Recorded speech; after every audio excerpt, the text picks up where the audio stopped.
Hi guys, അപ്പോൾ ഇന്ന് എൻ്റെ ഫ്രണ്ട് യദുവിൻ്റെ ബർത്ത്ഡേ ആണ്. അപ്പോൾ നമ്മൾ മൂന്നുപേരും കൂടെ ചുമ്മാ ഒന്ന് പുറത്തേക്ക് ഇറങ്ങിയതാണ്. ഒരാളും കൂടെ ഉണ്ട്, പക്ഷെ അവൾക്ക് വയ്യ, അതുകൊണ്ട് നമ്മൾ മൂന്നുപേരും മാത്രമേ ഉള്ളൂ. ഇവിടെ ഭയങ്കര ചൂടാണ്, മേലൊക്കെ റെഡ് കളർ ആവും ഈ ചൂട്ടത്ത്. അങ്ങനെ നമ്മൾ സ്റ്റുഡിയോയിൽ പോയിട്ട് നമ്മൾ കുറച്ച് ഡ്രസ്സൊക്കെ എടുത്ത് ട്രയൽ അടിച്ചു. സ്ഥിരം പരിപാടിയാണ്.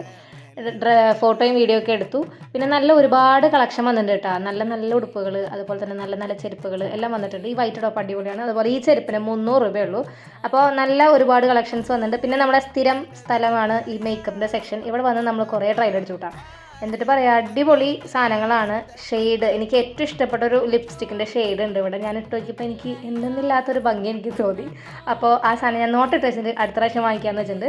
അത് കഴിഞ്ഞ് നമ്മൾ അവിടെ നിന്ന് കുറച്ച് വീഡിയോ ഒക്കെ എടുത്ത് നമ്മൾ അവിടെ നിന്ന് നേരെ ഇറങ്ങി നേരെ സാഫ്രോൺ മന്തി പോയി. ഞാൻ ഫസ്റ്റ് ടൈമാണ് കേട്ടോ പൊള്ളിച്ച മന്തി എന്ന് പറഞ്ഞ സംഭവം കഴിക്കുന്നത്. അത് അടിപൊളിയാണ്. അതിൻ്റെ മസാല കിടിലനാണ്. റൈസ് ഫ്ലേവേർഡ് ആയിട്ടുള്ള റൈസ് നല്ല ടേസ്റ്റ് ഉണ്ടായിരുന്നു കേട്ടോ. എനിക്ക് ഭയങ്കരമായിട്ട് ഇഷ്ടപ്പെട്ടു.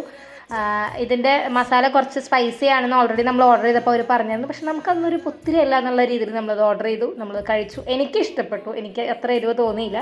പക്ഷേ ചിലവർക്ക് അത് എരിവ് കുറച്ച് കൂടുതലായിട്ട് തോന്നി. ദൈവൻ്റെ കണ്ണൊക്കെ എരിവ് കൊണ്ട് ബൾബായിട്ടിരിക്കുകയാണ്.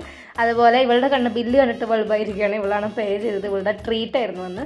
അതിന് നമ്മൾ വീട്ടിൽ വന്ന് എല്ലാവരും വന്നപ്പോൾ പായസമൊക്കെ കൊടുത്തു. പായസം ഞാൻ ഉണ്ടാക്കി, അവൽ പായസം. സൂപ്പർ അടിപൊളി എന്നൊക്കെയാണ് ഇവർ പറഞ്ഞ് അപ്രിഷ്യേറ്റ് ചെയ്യണത്. എല്ലാവർക്കും പായസമൊക്കെ ഇഷ്ടപ്പെട്ടു. പിന്നെ നമ്മൾ നടക്കാനായിട്ട് പുറത്തേക്ക് ഇറങ്ങി. അപ്പോൾ അത്രയ്ക്കുള്ള വിശേഷം. അടുത്ത വീഡിയോ കാണാം. ബൈ ഫ്രം തൃശ്ശൂർ അടുക്കള.